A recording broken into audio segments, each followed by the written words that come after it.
Hello,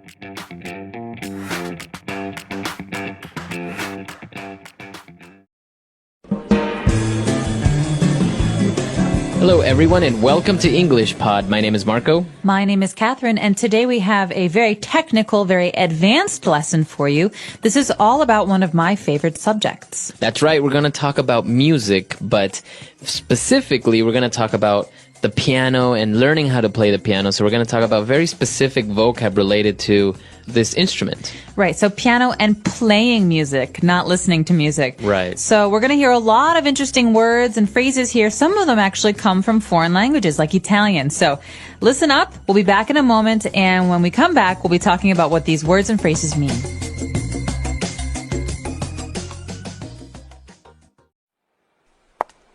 Hi, Cody. How did practicing go this week? Well, I had several tests and an oral presentation this week, so I didn't get a chance to memorize the second page, but I think I mastered the tricky section. Great. Warm up with some scales and arpeggios first. Good, good. This week, work on keeping the rhythm steady when you play the last part with the 16th notes. Now, let's take a look at this tricky section. Charlene, before I start, I was wondering if it was okay if I put a small crescendo in here and then a decrescendo back to pianissimo again over here. It might work. I'll have to hear it. Show me what you've done.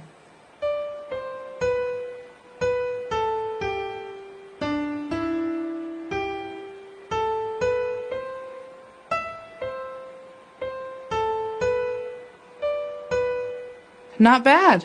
It was horrible. I played it much better at home. Oh, it's just nerves. Just play the right hand for now. 1, 2, 3, 4, 5, 6, ta, ti, triple E, T. Good, good. Don't forget the accidentals. The key signature says that note should be a G sharp, but now it's a G natural. Now add the bass clef. Oh, you're going too fast. Remember the tempo for this piece is andante. Is that better? Yes, much better. Watch where you lift your foot off the pedal. What was that? Sorry, the stretch for that octave is always hard to make. That's okay. Keep going. You're moving ahead by leaps and bounds. Watch your dynamics. Keep your elbows lifted. Remember to stroke the keys. Don't pound. That's better. Remember that as a pianist or any other musician, your technique will be what separates you from the pack just as much or as more so as your musicianship.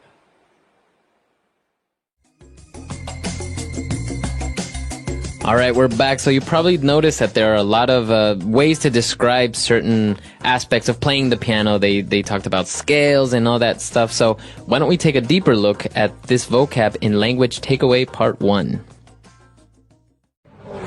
Language takeaway. Okay, so the first part of the lesson is the warm-up. That's when we, start to get our fingers moving and really stretch out. This is an important part of any musician's routine because it's also a way to practice some very basic, very fundamental things. For the first of which is a scale. Okay, so actually Cody started warming up with some scales. So what exactly are scales? Well, basically, there are different musical notes. Some people know them as do, re, mi, fa, sol, la, ti, do. Some people call them C, D, E, F, G, A, B, C. But each of those and many others have scales, so that's 8 notes together. Okay. So basically, when you're playing scales, you're just playing a sequence of these 8 notes. Right, going up or down. Okay, to warm up. And what about an arpeggio? I think this is Italian, right? Definitely.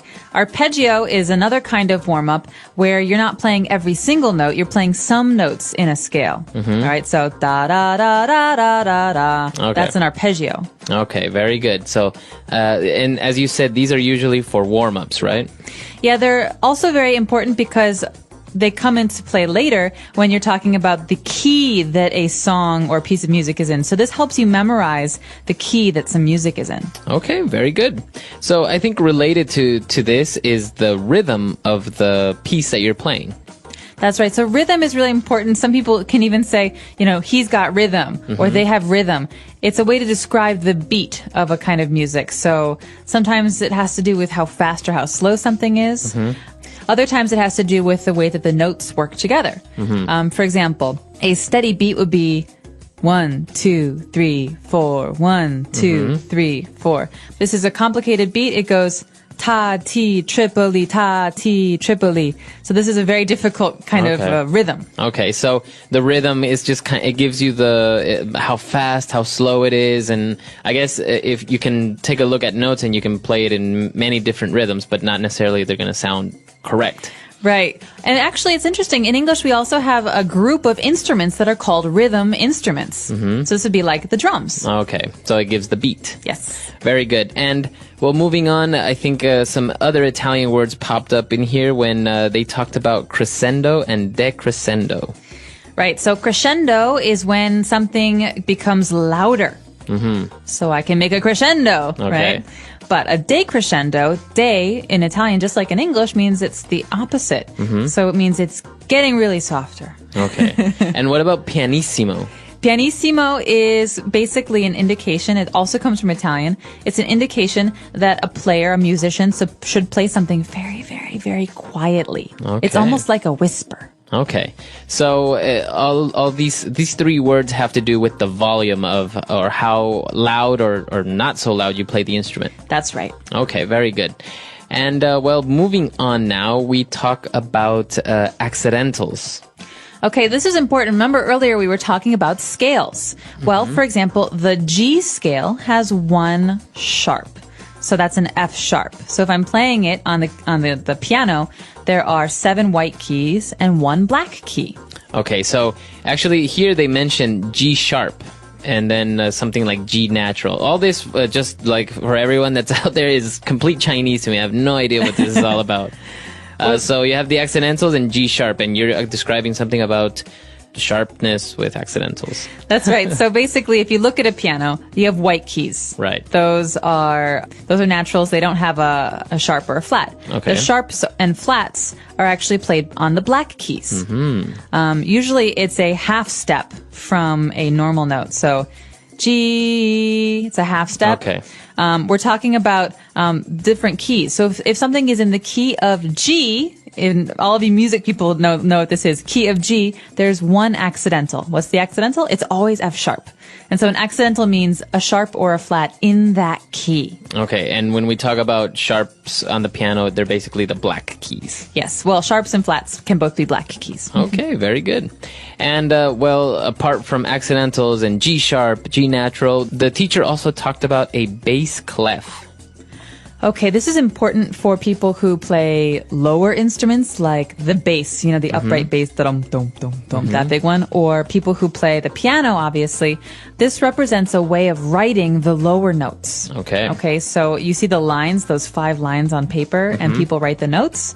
Well, sometimes they're for higher instruments, the flute or the trumpet, but sometimes when they're for lower instruments, like the left hand of a piano or for the upright bass, you have to write it in a special register, a special part of the sound kind of continuum, and that's the treble. That's the bass clef. Okay. So basically, if anyone has ever seen piano notes, it tells you what to play with your left hand and your right hand. So I imagine the bass clef will be everything that's on your left hand, because that sounds like deeper, graver, right? Yeah, it's lower. So it's lower on the scale instead of like up high, up here, where it's on the treble clef. All right. So the opposite would be the treble clef. That's right. The treble clef is up higher. It's most other instruments like the trumpet. The bass clef is for lower instruments, and it just means that the way that you read the music on the page is a little bit different. Okay, very good. And, well, we also got into things like tempo, and the piece, it was described as andante. Andante. This is a very Italian word. Okay, so andante means that something is played slowly. Okay. So, apart from andante, so it's a style or a tempo. I guess tempo is the speed of which is played, right? That's right. But you're right to say that it's also a style, because in many symphonies, for example, there's a movement, a part of the symphony that's called the andante. And that's when everything starts to get slow and serious or pretty. And I've heard, I don't know, in piano I've heard of something called staccato. And I think this is also related to tempo, right? Staccato is the way that you play something. So instead of having these long, pretty notes, you're playing them like this. Oh, they're very, very sharp. Right, like a machine gun. Okay, so, but it's not related to the tempo. It's No. kind of more just like the way that you press the keys. Exactly. It's a style for playing. Okay. All right, well, the teacher also told the student to be careful where they lift the foot off the pedal. And the student said, I'm just so sorry. The stretch for that octave is always hard to make. Okay, so an octave is really, really important in music. Like we were talking about earlier with a scale is 8 notes. Well, the root, the place the word octave comes from is the number 8. Like an octagon. Right. So octave means 8 notes together, or like low C, high C, that's an octave. Okay. So think about the piano. When you're putting your fingers on the keys, covering 8 keys means you have to stretch your thumb and your pinky out really, really far. And so he's saying, sorry, it's hard for me to do this because the octave, that stretch is really hard for my hand. Right. Okay. So this is different from an eighth, right? Well, it depends. Are you talking about eighth note? I don't know, because it just came into mind. Because an octave is 8 and an eighth note, is it different, I imagine? Yeah, well, you heard in the dialogue 16th note, 8th note. That's actually talking about the length of a note, how long you hold it. Okay. So basically you're saying it's the way you measure the music. You can have 4 count or 3 count, but you divide that into pieces. It's like a pie in math where you divide it into pieces. So if it's a 16th note or an 8th note, that's the length based on the kind of music you're playing. So I imagine 16th note is shorter than 8th. Yes. Okay. At least I got that one right. And 32nd note is shorter than a 16th note. Wow, you have all the way up to 30 seconds. 64th note is shorter. Okay. It gets very complicated, very mathy. All right. And towards the end, the teacher recommended for Cody to watch his dynamics. What does she mean with watch your dynamics? I used to get this all the time in music. So you're concentrating on your music, you're playing, you're getting the notes, and Cody is stretching his hands. The octaves are so far away, and he forgets to play it loud or soft. Oh, okay. Because on the page it says, like we heard earlier, decrescendo. So get much, much softer. So Cody completely forgot. He's not listening. He's not reading the page and seeing what it says about the volume of the music. So basically, the dynamics are like the instructions of how loud to play it or not so loud. Exactly. So does it say pianissimo or the opposite? Does it say forte? And it'll actually say this on the notes. Yes. In forte, it'll say that. Forte, or sometimes just F. Oh, okay. So P is piano. That means, like we said earlier, quiet. Pianissimo is P. It's very, very quiet. F is forte, loud. Okay, so I think, if anyone out there plays an instrument, you can relate and you can maybe know about these things that you may know it in your original language. I know many people who play musical instruments and don't really know the technical words in their original language. I mean, things like andante and pianissimo, things like this, I think are universal, right? They're used in whatever language. Exactly, very, very widely used. But things like the accidentals or bass clef or scales and stuff like that, I think it's obviously in different languages. For example, you know Italian, like scales or accidentals, are they? They're different. They're different, right? Yeah, they're different. All of the other words. So the instructions on the page, because music is shared all over the world, the instructions on the page are almost always in Italian, so piano, andante, or they're in German. Oh, really? Some music. But everything else, scales, octaves, these are all in your native language. And so they're very, very important to study if you want to play, and I think very, very useful if you want to study an instrument. Yeah, of course. I think it's also very a good idea to just have a general knowledge about these things because, sometimes it's nice to know a little bit about it, and maybe if a friend is talking about music, you can maybe understand a little bit more about what it's like, or if you see music, a sheet of music, you can now more or less know what's going on with all those drawings and little scribbles there. Absolutely. And if you have any questions, of course, you're welcome to come to our website and ask or share your experiences, as Marco has just said. So please come to EnglishPod.com. We hope to see you there. All right. We'll see you guys next time. Bye. Bye.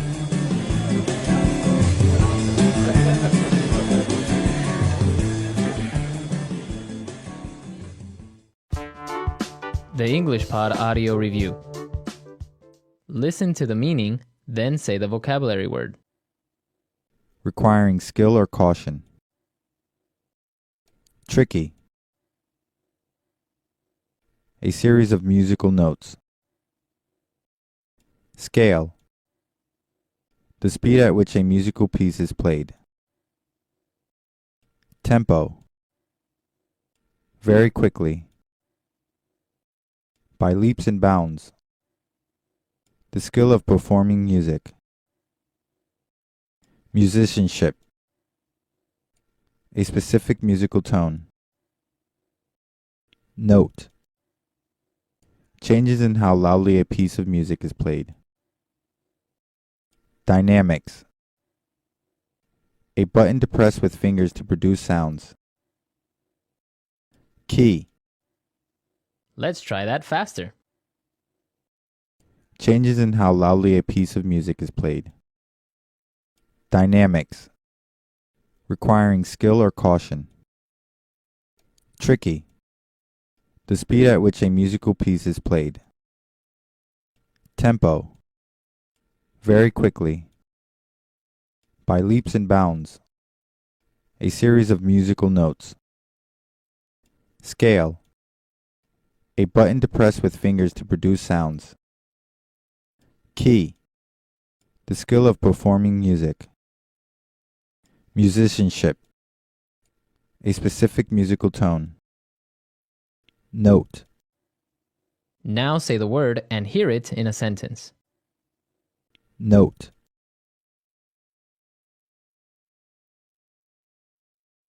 The crowd cheered wildly when she hit the high note at the end of the song. Note.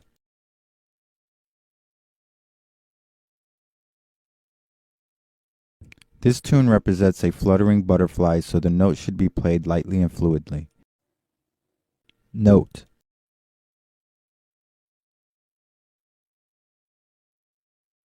The two 16th note were followed by a quarter note and an eighth note. Tempo.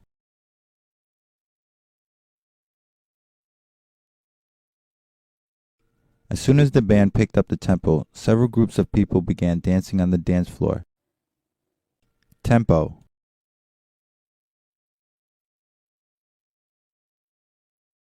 This week, I want you to practice this section at a slow tempo, hands separately. Tempo.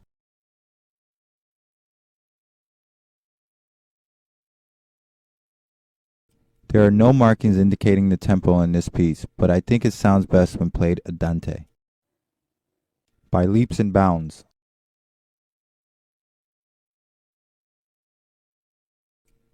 Your musicianship has been improving by leaps and bounds recently. By leaps and bounds. The value of his investments kept increasing by leaps and bounds. By leaps and bounds.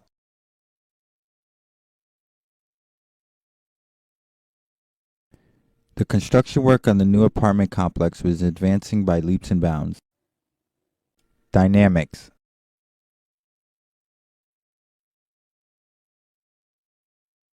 The dynamics in this piece are few, but there are many changes in time signature. Dynamics.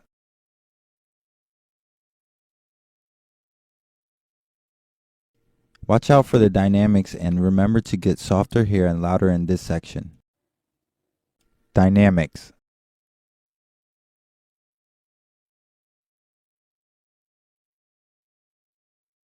Sometimes when I play a piece of music, I ignore the marked dynamics and play it the way I feel it should be played instead. Key. The piano has black keys and white keys. Key. He stroked the keys beautifully as he played. Key.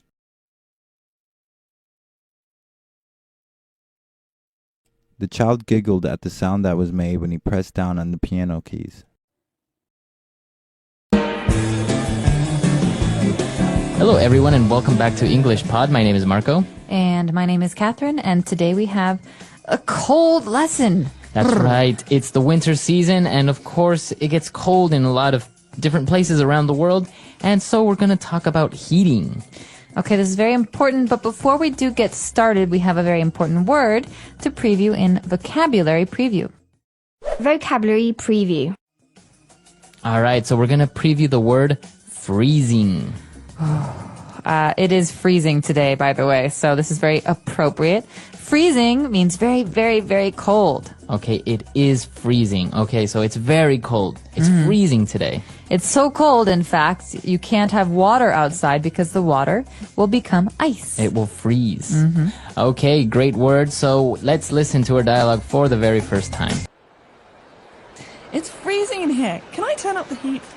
Don't touch that thermostat. You don't pay the bills around here. Dad, are you serious? What's the point of having central heating if we can't use it? Look, I can see my breath. Put on a sweater. I'm not gonna let you run up my heating bill just because it's a bit chilly. Dad, I'm gonna catch a cold. When I was your age, my parents didn't have central heating like you do. We had a furnace in the center of the living room and that was it. We used it to cook, heat the house, and even dry our clothes. We never caught a cold. You should be grateful. All right, we're back, and this is actually what a lot of dads are like, I think, around the world. Yep, my dad definitely liked to keep the heat low in Really? our house. Yeah.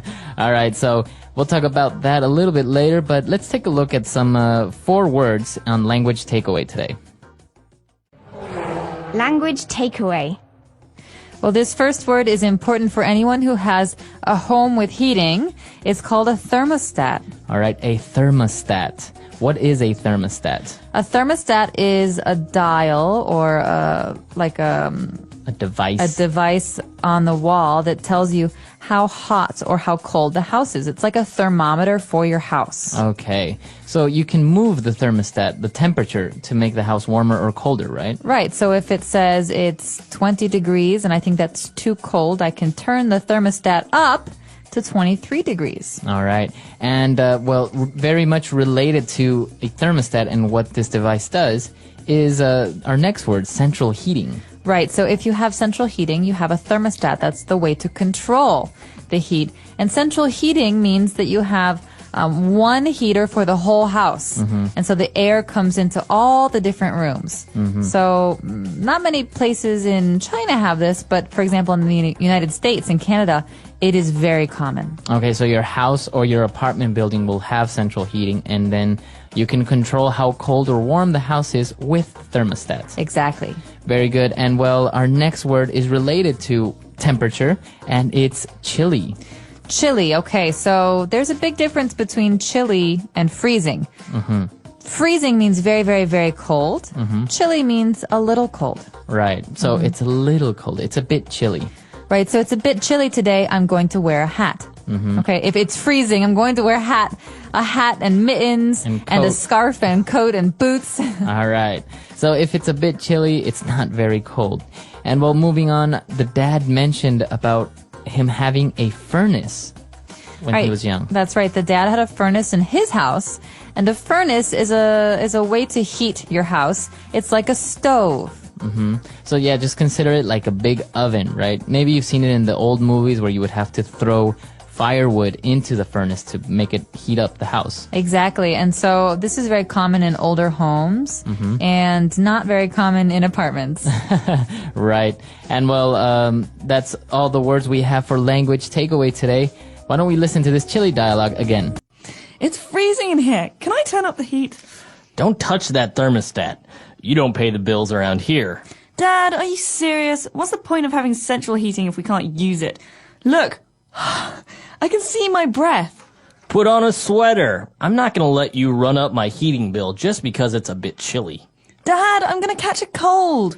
When I was your age, my parents didn't have central heating like you do. We had a furnace in the center of the living room and that was it. We used it to cook, heat the house, and even dry our clothes. We never caught a cold. You should be grateful. All right, we're back. So now we have prepared for you 3 key phrases on Fluency Builder. Fluency builder. Okay, so this first phrase is related to thermostat, okay? So thermostat, like we said, is like a thermometer, but we can control the temperature. So if we want to make the temperature hotter, we turn up the thermostat. Okay. So this is a phrasal verb, to turn up the heat. You could say this about heat. You could say this about noise too. Can you turn up the radio? Turn up the volume. Mm-hmm. So it's to increase. To increase, to make bigger or warmer or louder. All right. And if we wanted to decrease the temperature in the thermostat, you would say turn down. Turn down the heat. Exactly. So it's too hot in here. Can you please turn down the heat? All right. Very good. And our next phrase is, the dad was talking about the bills and how expensive it is to use the thermostat. And he said, I'm not going to let you run up my heating bill. Okay, so a bill is like, something that you pay. It's money. And so in this case, I don't want you to run up the bill. That means to increase the amount of money I have to spend. Mm-hmm. So maybe if you leave your television on all night, you're running up your electricity bill. Exactly. Or if you talk on the phone 10 hours a day, you run up the phone bill and your mother kills you. Right. All right. And the daughter was complaining about her catching a cold, to catch a cold. All right. So remember this. A cold is when you have maybe a runny nose and a cough and a sore throat. It usually happens when the weather changes, but we don't get a cold. You catch a cold. Okay. And remember, like in baseball, you throw and catch. It's something that's fast. All right. So you catch a cold. What about the flu? Do you get the flu or catch the flu? So you can't catch a flu, but you can catch a cold. Just remember this phrase, to catch a cold. I caught the cold. Mm-hmm. No, to catch a cold, or I caught a cold. It's almost like if I have it, I could throw it to you, Marco. Achoo! And you catch it. Right, because it's in the air, the virus and everything. It passes very quickly. All right, very good. So an interesting dialogue. Let's listen to it one last. It's freezing in here. Can I turn up the heat? Don't touch that thermostat. You don't pay the bills around here. Dad, are you serious? What's the point of having central heating if we can't use it? Look, I can see my breath. Put on a sweater. I'm not gonna let you run up my heating bill just because it's a bit chilly. Dad, I'm gonna catch a cold. When I was your age, my parents didn't have central heating like you do. We had a furnace in the center of the living room and that was it. We used it to cook, heat the house, and even dry our clothes. We never caught a cold. You should be grateful. All right, we're back, and you mentioned about thermostat and your dad actually controlling the heating at home. Was this the case like this in this scenario? It was sometimes would have to wear more clothes because we didn't want to run up the bill.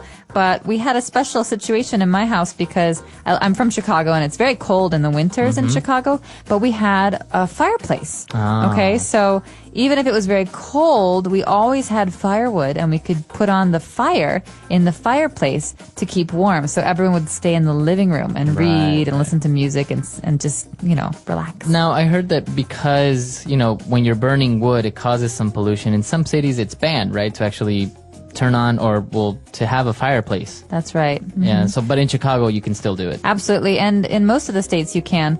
Although a lot of people in new houses, they don't have real fireplaces. They have electric fireplaces. And so you can use a light switch to turn on your fire. It's not a real fire. It's just a glowing fancy light. Yeah. All right. Well, very good. This is an interesting lesson, especially because the winter season is coming up and, everyone is cold. So we hope you enjoyed it. And if you have any questions, any doubts, you can come to our website, englishpod.com. We hope to see you there. Happy studies and stay warm. All right. Bye, everyone. Bye.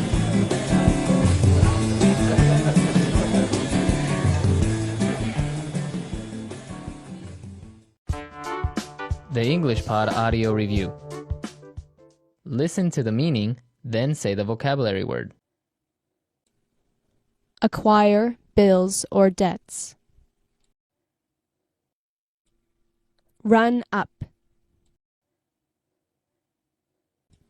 Increase the intensity of a device. Churn up. Very cold. Chilly.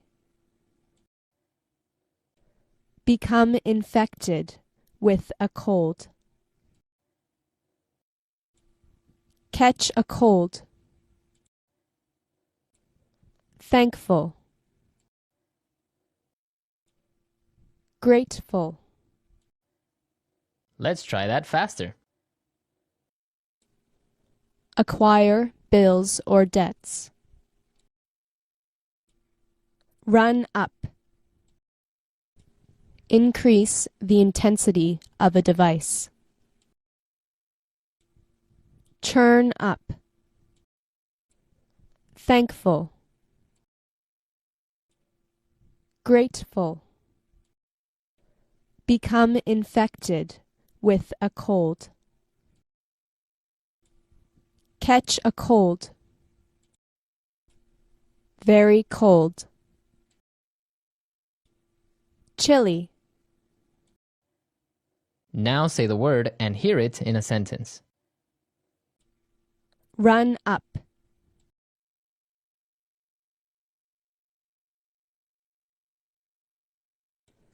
He ran up a very expensive tab at the local bar. Run up.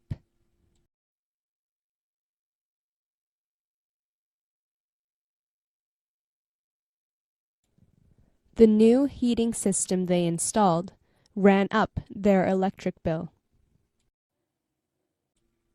Run up.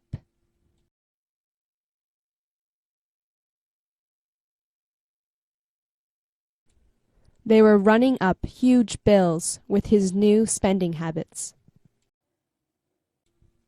Churn up.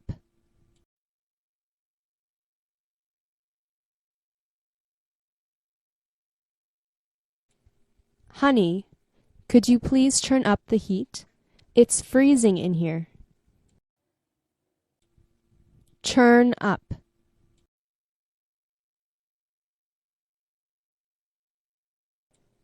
I need to churn up the heat or I'll freeze.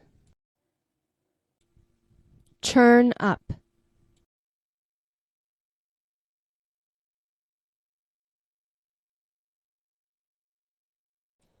I wish I could turn up the heat, but I don't have any control in this hotel room.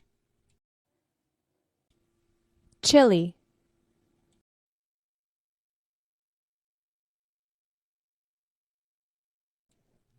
It's starting to get a little chilly in here.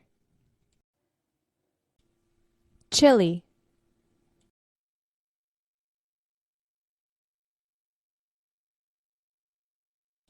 He said that it was so chilly that he had to put 2 sweaters on. Chilly.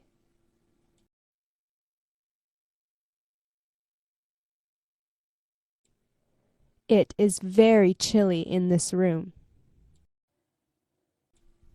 Catch a cold.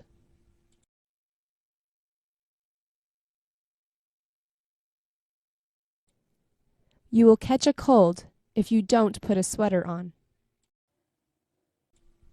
Catch a cold.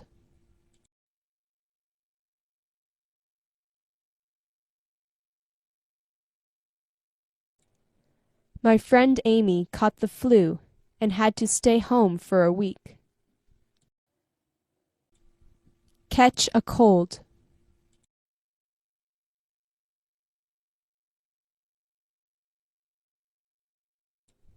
He caught a cold last week, and now we all have it too. Grateful.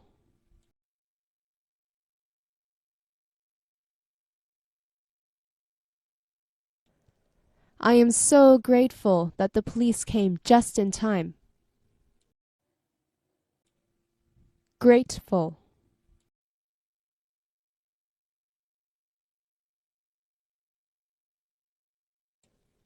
He was so grateful that he could finally see his daughter again.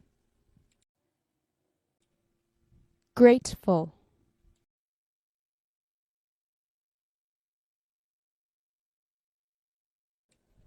She was very grateful to have such wonderful friends.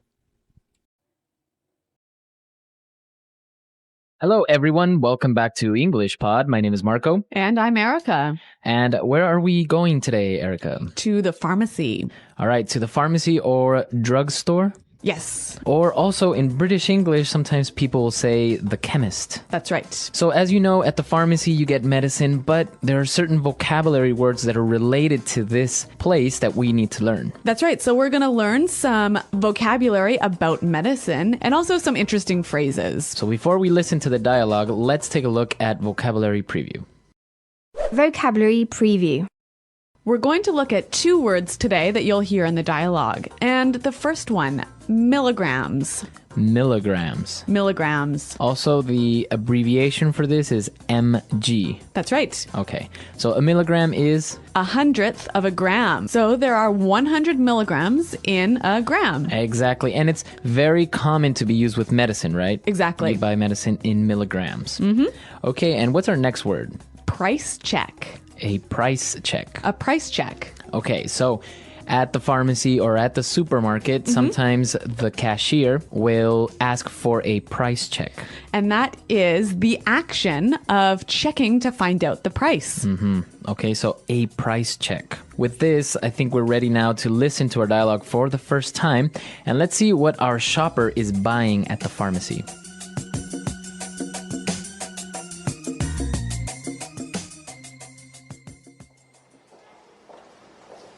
Hello, sir. How can I help you? Yes, I need this prescription, please. Let's see. Okay, so 50 milligrams of Prozac. Would you prefer this in capsule or tablet? Capsules are fine. Okay. You should take 1 capsule 3 times a day. Be sure not to take it on an empty stomach, and also don't ever mix it with alcohol. Yes, I know. It's not the first time I'm taking this. Don't worry, I won't overdose. Okay. Anything else I can get you? Oh, yes, I almost forgot. Can I also get some eye drops and some condoms? Sure. Darn, condoms aren't registered in our system. Oh, well, that's okay. I'll get some later, thanks. Really, it's no problem. Just hang on there a sec. Can I get a price check on Fun Times ribbed condoms, please?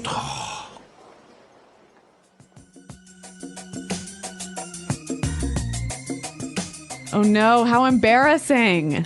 A little bit embarrassing that she asked for a price check on these condoms, right? Yeah, but you know what? It seems like every time you have to buy something embarrassing at the pharmacy, there's a million people watching you. Yeah. It never fails. Yep. Well, let's take a look at some of those words that we were talking about related to medicine in language takeaway. Language takeaway. All right, well, the first word, a prescription. Prescription. Prescription. All right, so what is a prescription? Well, a prescription is a note from your doctor explaining what medicine you need. So this note from your doctor is necessary to buy that medicine, right? Exactly. Okay. Prescription. Well, this shopper was getting some medicine and, well, the chemist or the pharmacist asked if he wanted it in capsules or tablets. So let's look at those 2 words. A capsule. Capsule. Capsule. Now, a capsule is like a small tube, right? Yeah, it's a form of a pill. And it's shaped like a tube with the medicine inside. And it's covered in plastic, right? Exactly. Now, you swallow the capsule. Yep. And the tablet is like a pill that is round and flat. Okay, so tablet and capsule, both are the same thing basically, but just different presentations. Different shapes. Different shapes. Yeah. It's easier maybe for some people to swallow a capsule. You think so? I don't know, I think so. Well, because sometimes tablets are a little bit like big circles and it's hard to swallow. Yeah, and I guess capsules are smoother. Yeah, exactly. But we're not pharmacists, so let's move on and focus on the language, which is what we do know about. So the pharmacist warned the patient not to take too much medicine, right? Mm-hmm. Because he might overdose. Overdose. Okay, so to overdose, like you said, is to take too much medicine and get really sick or even die. Mm-hmm. So if you overdose on medicine, it could be bad for you instead of good. Well, obviously very bad. And what about our last word for today? Well, the shopper also asked for some eye drops. Eye drops. Eye drops. So this is medicine for your eyes. Yeah, usually liquid, like water that you put in your eyes. Okay. So I think now with this medicine language clear, we can listen to our dialogue again, but it's going to be slowed down a little bit. That'll help us understand these phrases just a little bit better.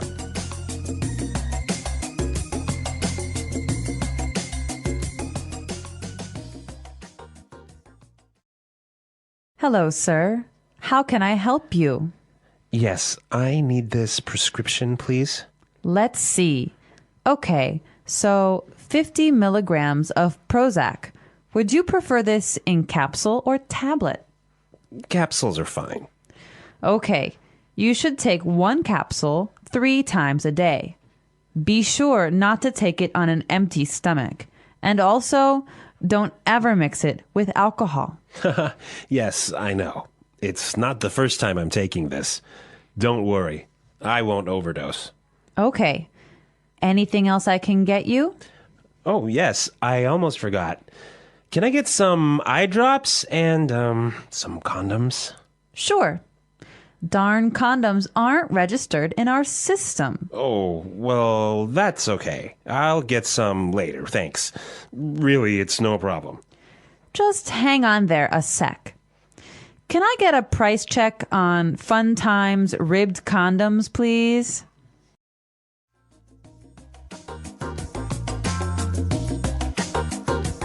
Okay, so now it's time for us to take a look at some of the phrases that we saw in this dialogue in putting it together. Putting it together. We're going to look at 2 phrases here, and we're going to see how we can use them in different situations. The pharmacist warned, be sure not to take it on an empty stomach. Okay, so be sure not to. Be sure not to. So what does he mean by this? He just means don't do this. Okay. So don't take the medicine without eating. We can mix it up a little bit. Why don't we listen to some examples of how we can use this in different situations? Example 1. Be sure not to leave your bike outside or it will be stolen. Example 2. Be sure not to forget your umbrella. It's raining today. Example 3. I told him to be sure not to do anything stupid, but he did. So Marco, why should we say be sure not to instead of don't? I think don't sounds more like an order. Okay. Very direct. Maybe be sure not to is a little bit softer, a little bit more friendly. So be sure not to. Now, for our last phrase. So the pharmacist, in the end, wanted to check for the price, and he said, just hang on there a sec. So that's interesting. Hang on. Hang on. Hang on. Well, hang on. What does he mean by hang on? He means wait. Wait. It's an informal way of saying wait. Exactly. It's also a little bit more friendly than just saying wait. Right, exactly. And we can change the time a little bit, right? Yeah, so you can say hang on a second. Or hang on a moment. Hang on a minute. All right. What about hang on an hour? Well, maybe if you're telling someone to wait for an hour, just hang on there for an hour. I'll be there soon. Yeah, but I guess it's more common hang on a minute, hey? Right, maybe for shorter periods of time. Okay, so with these phrases, I think now we can use them in different circumstances, obviously not only in the pharmacy. Yep. And, well, let's listen to our dialogue for the last time.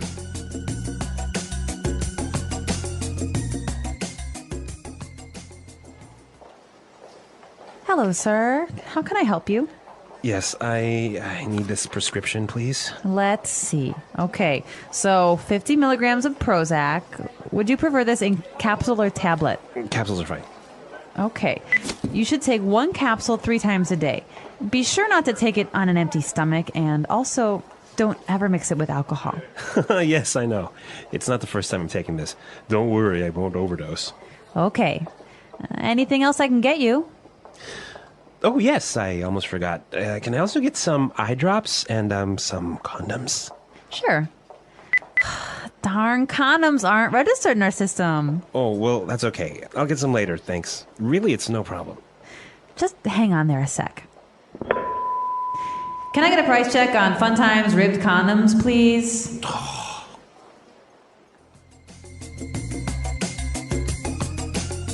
Okay, so with medicine, an interesting thing comes up, right?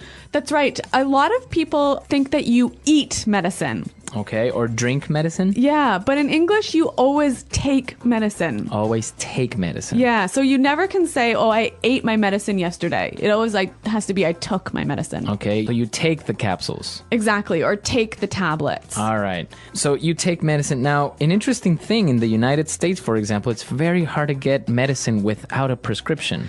That's right. So we always talk about prescription medicine and OTC medicine, or over-the-counter medicine. So over-the-counter medicine is medicine you can just buy without that prescription or note from your doctor. Okay, so for example, if you have a headache, you can go to the pharmacy and buy aspirin. Yeah, and that's over-the-counter medicine. But prescription medicine, you can't get it without the doctor's note. Yes, and like you said, in America, you almost have to have a prescription for everything. Which is strange because people can overdose on aspirin. So tell us how medicine and pharmacies work in your countries, and also if you have questions or comments. The English Pod Audio Review. Listen to the meaning, then say the vocabulary word. A list of drugs written by a doctor. Prescription. A unit for measuring weight. Milligram. Drug contained in a plastic container. Capsule. Drug formed in round, hard shape. Tablet. Take more drugs than suggested. Overdose. Liquid used to drop into eyes to treat eye diseases. Eye drop. Hold on. Hang on. Type in the number of something to check its price. Get a price check. A device made of a hollow tube and a needle that is used to force fluids into or take fluids out of the body. Syringe. A usually sweet liquid that contains medicine used to stop coughing, called also cough medicine. Cough syrup.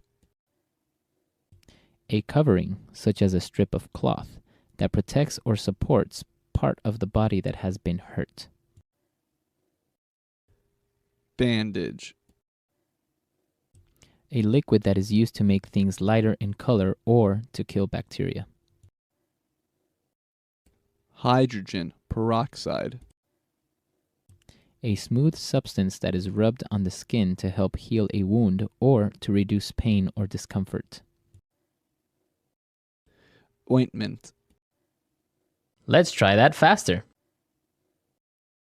Drug contained in a plastic container. Capsule. Drug formed in round, hard shape. Tablet. Take more drugs than suggested. Overdose. Liquid used to drop into eyes to treat eye diseases. Eye drop.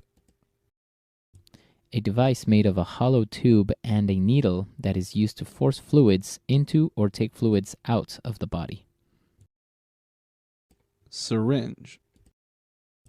A liquid that is used to make things lighter in color or to kill bacteria. Hydrogen peroxide. A covering, such as a strip of cloth, that protects or supports part of the body that has been hurt. Bandage. Type in the number of something to check its price. Get a price check. A list of drugs written by a doctor. Prescription. A unit for measuring weight. Milligram. A usually sweet liquid that contains medicine used to stop coughing, called also cough medicine. Cough syrup. A smooth substance that is rubbed on the skin to help heal a wound or to reduce pain or discomfort. Ointment. Hold on. Hang on. Now say the word and hear it in a sentence. Prescription.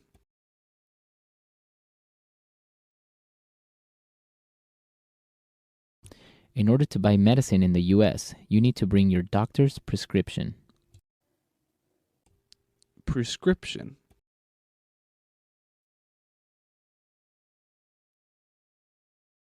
I lost my prescription and I don't remember what medicine I had to buy. Prescription.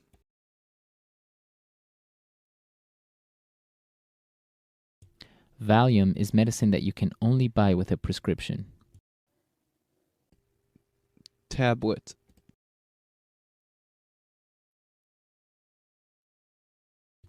Children should only take half a tablet of cold medicine. Tablet. I find it hard to swallow tablets. They are just too big. Tablet.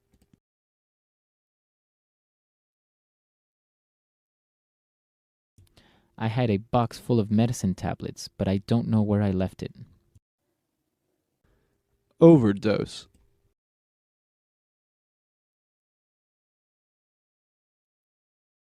My dog accidentally swallowed some aspirins and almost overdosed. Overdose.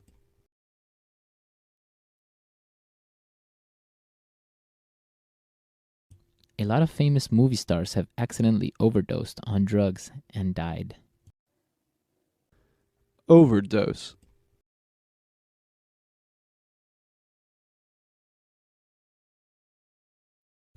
You must follow your doctor's instructions when taking medicine, otherwise you might overdose. Eye drop.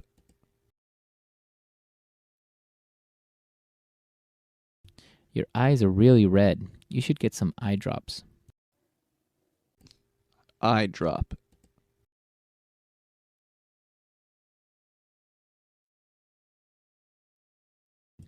When I wear contact lens, I have to use these eye drops or else my eyes get irritated. Eye drop.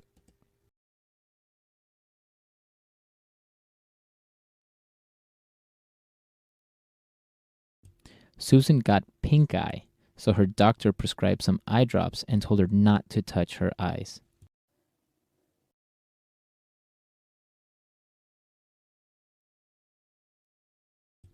Some new merchandise arrived today, so we need to run a price check on each item.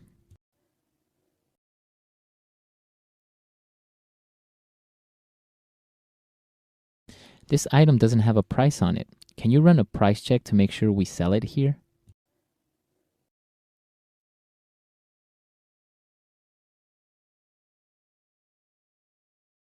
That store always has to run a price check on new items since they don't have a modern pricing system.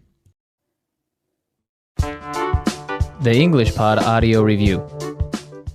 Listen to the meaning, then say the vocabulary word. A list of drugs written by a doctor. Prescription. A unit for measuring weight. Milligram. Drug contained in a plastic container. Capsule. Drug formed in round, hard shape. Tablet. Take more drugs than suggested. Overdose. Liquid used to drop into eyes to treat eye diseases. Eye drop. Hold on. Hang on.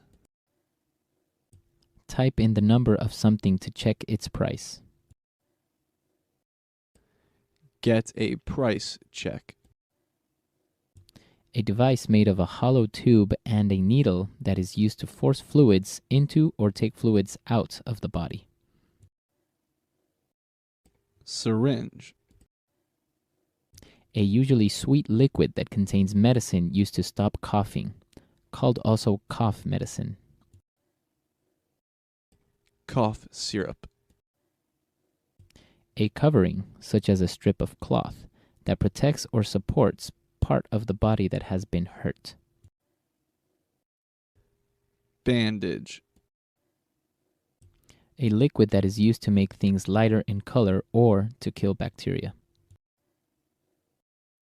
Hydrogen peroxide.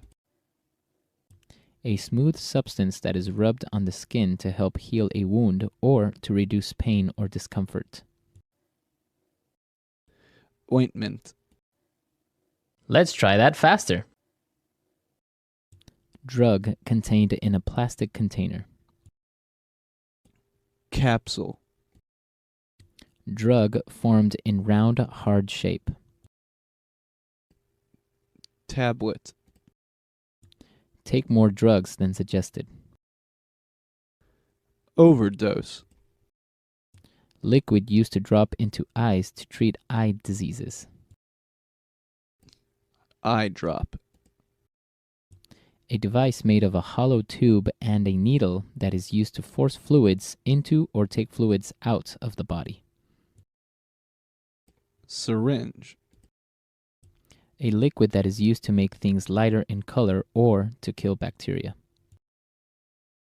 Hydrogen peroxide. A covering, such as a strip of cloth, that protects or supports part of the body that has been hurt. Bandage. Type in the number of something to check its price. Get a price check. A list of drugs written by a doctor. Prescription. A unit for measuring weight. Milligram. A usually sweet liquid that contains medicine used to stop coughing, called also cough medicine. Cough syrup. A smooth substance that is rubbed on the skin to help heal a wound or to reduce pain or discomfort. Ointment. Hold on. Hang on. Now say the word and hear it in a sentence. Prescription.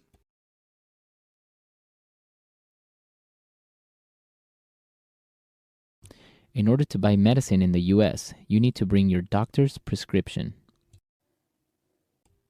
Prescription.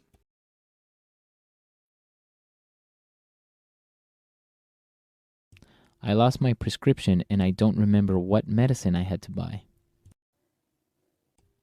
Prescription.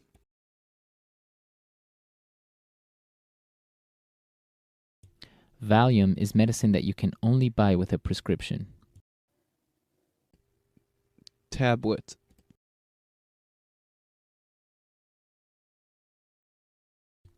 Children should only take half a tablet of cold medicine.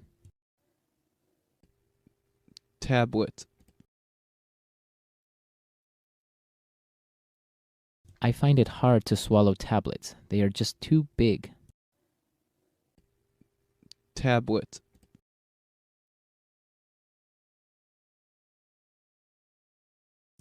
I had a box full of medicine tablets, but I don't know where I left it. Overdose.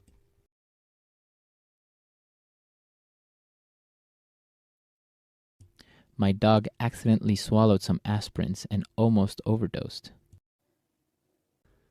Overdose.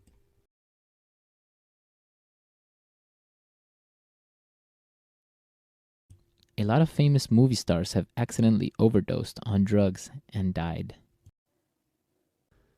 Overdose.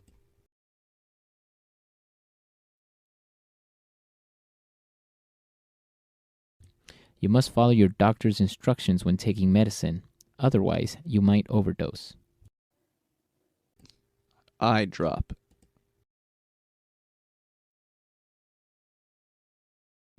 Your eyes are really red. You should get some eye drops. Eye drop.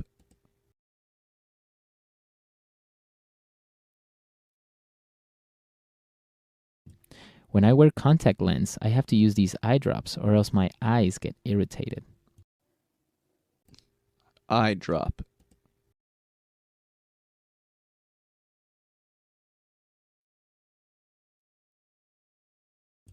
Susan got pink eye, so her doctor prescribed some eye drops and told her not to touch her eyes.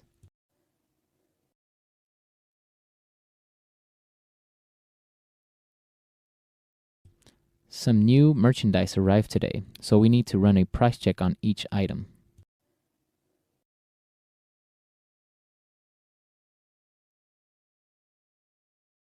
This item doesn't have a price on it. Can you run a price check to make sure we sell it here?